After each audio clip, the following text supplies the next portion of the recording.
लूका 1 उसकी 80 आयत में लिखा, और वह बालक बढ़ता और आत्मा में बलवंत होता गया और इज़राइल पर प्रकट होने के दिनों तक जंगलों में रहा। किस बालक की बात हो रही है? यूहन्ना बपतिस्मा देने वाले की बात हो रही है।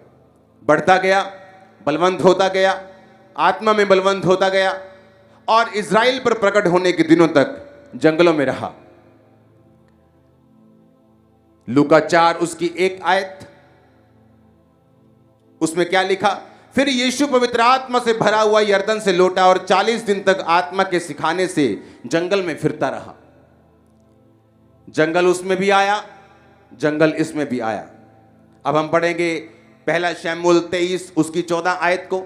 तब दाऊद जंगल के गढ़ों में रहने लगा और पहाड़ी देश के जीप नामक जंगल में रहा, और शाऊल उसे प्रतिदिन ढूंढता रहा, परंतु परमेश्वर ने उसे उसके हाथ में ना पड़ने दिया। तीनों लाइनों में जंगल आया। इज़राइल पर प्रकट होने से पहले यूहन्ना बपतिस्मादाता कहां रहता था? जंगल में। पवित्र आत्मा से बपतिस्मा लेने के बाद, पवित्र आत्मा से भरने के बाद यहोवा पिता ने यीशु मसीह को कहां जाने के लिए बोला? जंगल में। राजा बनने से पहले दाऊद को कहां रहना पड़ा? जंगल के गढ़ों में, जंगल में। क्या ऐसा है जंगल में? क्या हम भी जंगल में चले जाएं तब पवित्र आत्मा से भरपूर होंगे क्या? लेकिन जंगल का मतलब है, जब हम पढ़ते हैं उसको बाइबल की ओरिजिनल भाषा में, उसका मतलब है एरिमोस। ग्रीक भाषा का 2048वां शब्द जो जंगल के लिए यूज किया गया, इसका मतलब है लोनसम, अकेला या अकेलेपन का एहसास कराने वाली जगह। उसका मतलब है डिजर्ट, डेजोलेट, विल्डरनेस, वेस्ट। एक ऐसी जगह जो वेस्ट है। ऐसा समय आपकी लाइफ में जो आपको वेस्ट लगता है। कौन सा समय है जो आपको वेस्ट लगता है? क्योंकि मैं आपको ये पवित्र आत्मा से भरने की शर्तें बता रहा हूं। अगर आपने ये शर्तें कंप्लीट नहीं की तो ये इम्पॉसिबल है। आप हीलिंग ले सकते हैं, डिलीवरेंस ले सकते हैं, बरकत पा सकते हैं, फाइनेंशियल ब्लेसिंग ले सकते हैं, लेकिन जो मैं आपको बता रहा हूं कि एक ऐसी चोट जो शैतान की जड़ के ऊपर लगती है, फिर उसके बाद पीले पत्ते काटने की जरूरत नहीं पड़ेगी, क्योंकि वो जड़ परमेश्वर उस पाप की, उस शैतान की सुखा देता है। एक ऐसी चोट जो शैतान के डीप लगती है, नीचे लगती है, जड़ में लगती है, और वो कभी आपकी लाइफ में फिर काम नहीं कर पाता। मैं उस वचन की बात कर रहा हूं। इस वचन को बिना पूरा किए लोग हीलिंग ले सकते हैं। बिना बपतिस्मा भी हीलिंग हो जाती है। कई बार चर्च में पहले दिन लोग हीलिंग ले जाते हैं, लेकिन ये वचन कहीं ऊपर है, क्योंकि हीलिंग करना परमेश्वर की नेचर है, वो करता है हीलिंग। बाइबल कहती है कि इज़राइल पर प्रकट होने से पहले वो जंगल में रहा। अरे जंगल में रहने की क्या जरूरत है? इज़राइली सारे जंगल में नहीं रहते थे। इज़राइली यरूशलेम में रहते थे, यरूशलेम के पास बैतलहम में, नगरों में, गांव में रहते थे। जंगल में कोई रहता नहीं था, लेकिन परमेश्वर जानते थे, उसकी एक तैयारी करवा रहे थे। एक ऐसी तैयारी जिसके बाद उसने यीशु मसीह को बैप्टाइज करना था।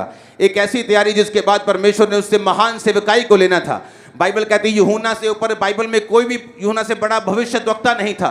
एक ऐसी तैयारी के लिए परमेश्वर को उसको जंगल में भेजना पड़ा।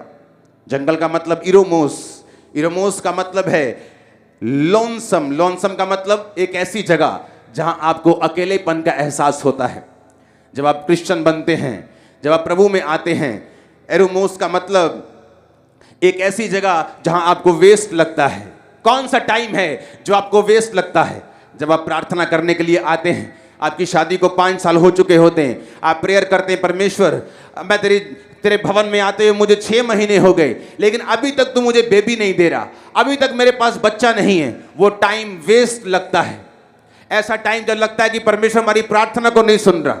एक ऐसा टाइम जब हमें लगता है कि हमारी लाइफ एक वेस्ट की तरह है, एक निरअर्थ हमारी लाइफ है, हमारी लाइफ में कुछ भी जो हो रहा है वो वेस्ट है, ये सब कुछ बेकार है, जो मेरी जिंदगी बेकार है, लोग बोलते हैं। एक ऐसा टाइम जिसमें परमेश्वर ये बात कर रहा है।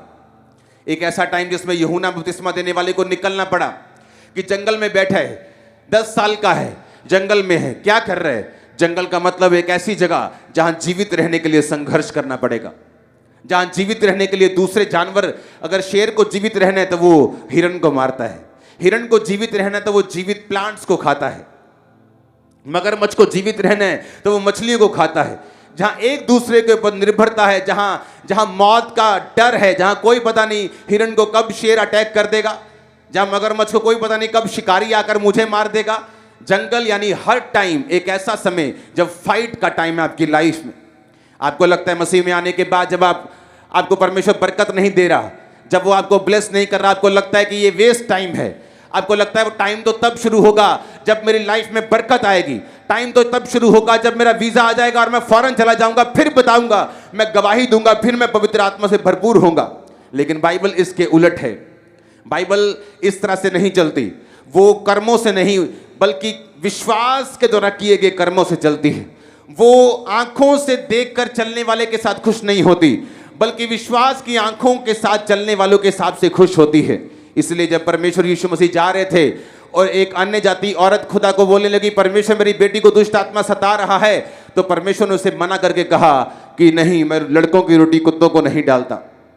उस औरत ने विश्वास के साथ क्या बोला? कुत्ते भी वही चूर चार खाते तेरे बालकों के मेज से गिरता है। उस वचन में बड़ी सुंदर बात लिखी है कि जब वो औरत जीसस क्राइस्ट के सामने आई, बाइबल इंग्लिश की बाइबल में लिखा है शी वर्शिप हिम, कि उसने खुदा को वर्शिप किया।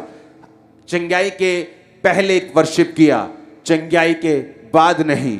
चंगाई के पहले उसने खुदाबंद की वर्शिप की। जंगल में क्यों रहा वो?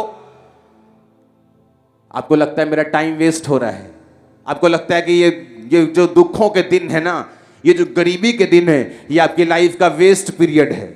लेकिन आपको नहीं मालूम, आपकी लाइफ का जो आप वेस्ट पीरियड गिन रहे हैं, वो आपकी लाइफ का गोल्डन टाइम है खुदाबंद की आत्मा से भरने का। आपको मालूम नहीं, मेरे को भी मालूम नहीं था। मेरे को पता नहीं था कि ये जो टाइम मैं वेस्ट बोल रहा हूं, कि जब परमेश्वर मेरी प्रार्थना को सुनकर उसका उत्तर नहीं देता था, जब एक एक प्रेयर के लिए, एक एक आंसर के लिए मुझे 5-5, 6-6, 8-8 साल घुटने लगाकर बैठना पड़ता था, और 1 मिलीमीटर भी वो मेरी चीज बीमारी इधर से उधर नहीं होती थी, मुझे लगता था कि परमेश्वर मेरा टाइम वेस्ट हो रहा है। अगर मैं हील हो जाऊं तो कितना काम कर सकता हूं, अगर मुझे ये बरकत मिल जाए तो मैं किस तरह से परमेश्वर का काम कर सकता हूं। लेकिन ये इंसान की सोच है, परमेश्वर की नहीं। बाइबल कहती है दाऊद जंगलों में रहा। क्यों परमेश्वर ने उसे जंगल में भेजा? एक ऐसा दाऊद जो गोलियत को मार रहा है, और लड़कियां, जो औरतें कह रही हैं कि शाऊल ने हजारों, दाऊद ने लाखों को मारा है, और बड़ा गोलियत मारने के बाद, बड़ी विक्ट्री लेने के बाद, मशहूर होने के बाद परमेश्वर से बोल दे अब तुझे जंगलों में रहना पड़ेगा। तेरी सिचुएशन ऐसी बन जाएगी कि शाऊल तुझे मारने के लिए ढूंढेगा और तुझे जंगलों में जाके रहना पड़ेगा। Waste of time. वो आपको लगता है कि this is a waste of time, ये टाइम वेस्टेज है, मेरी लाइफ वेस्टेज है, मेरा समय वेस्ट हो रहा है, मेरी लाइफ वेस्ट हो रही, मेरी जवानी वेस्ट हो रही। लेकिन परमेश्वर के लिए वो गोल्डन टाइम है आपको भरने का, आपको तैयार करने का, कि जिस काम के लिए परमेश्वर ने आपको अपने पास बुलाया है, उसी जंगल के टाइम में परमेश्वर आपको तैयार करता है।